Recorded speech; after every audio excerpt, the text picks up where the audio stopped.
গুলি করেছিলেন, অনেকে আহত হয়েছিলেন এবং মমতা বন্দ্যোপাধ্যায়ের মাথা ফেটে গিয়েছিলেন।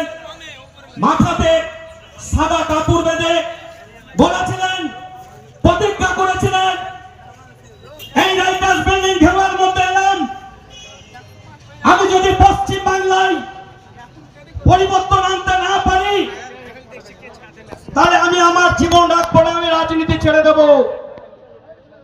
সেই তখন থেকে উনি আন্দোলন শুরু করলেন। কংগ্রেস সঙ্গ দিল না।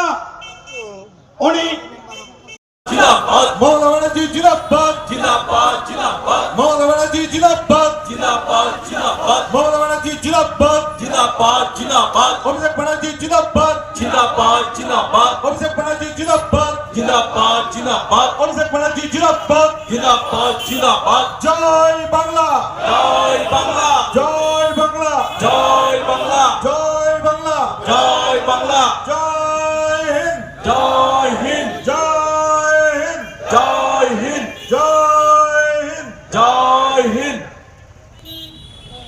পার্টির হাতকে শক্ত করে মমতা বন্দ্যোপাধ্যায়কে আবার চারবারের জন্য মুখ্যমন্ত্রী পদে আমরা দেখতে চাই।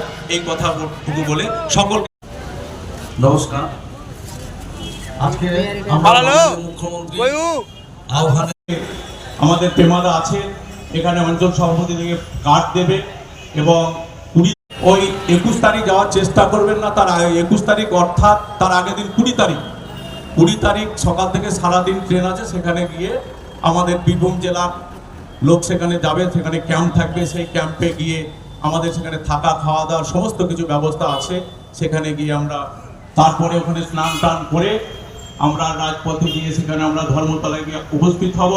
উপস্থিত আমাদের জননেত্রী মমতা বন্দ্যোপাধ্যায়ের বক্তব্য শুনে এবং আমাদের যুবরাজ অভিষেক বন্দ্যোপাধ্যায়ের মূল্যবান বক্তব্য শুনে এসে আমরা আমাদের ব্লক, আমাদের নিজের অঞ্চল, নিজের এলাকায় আমরা বুথে বসে আমরা আগামী 26-এ যে বিধানসভা নির্বাচন জন্য দাবি করেছিলেন, সেখানে সিপিএম এর হারমাত অর্থাৎ বামফ্রন্ট সরকারের যে মুখ্যমন্ত্রী জ্যোতি বসু ছিলেন, তার পুলিশে 13 জন শহীদকে গুলি করে হত্যা করেছিলেন এবং সেই ধর্মতলা রাজপথকে রক্তাক্ত করেছিলেন। সেই 13 জন শহীদের স্মরণ সভা আমাদেরকে সেখানে শ্রদ্ধা নিবেদন করতে আমরা যাব। সেখানে আমাদের রামপুর 2 নম্বর ব্লক থেকে আমাদের যে ব্লক সভাপতি মাননীয় সুপমন মুখার্জি আজকে আমাদের মধ্যে উপস্থিত নেই, তিনি বিশেষ কাজে বাইরে গেছেন। তো যাই হোক, তিনার নির্দেশে আজকে আমরা এখানে উপস্থিত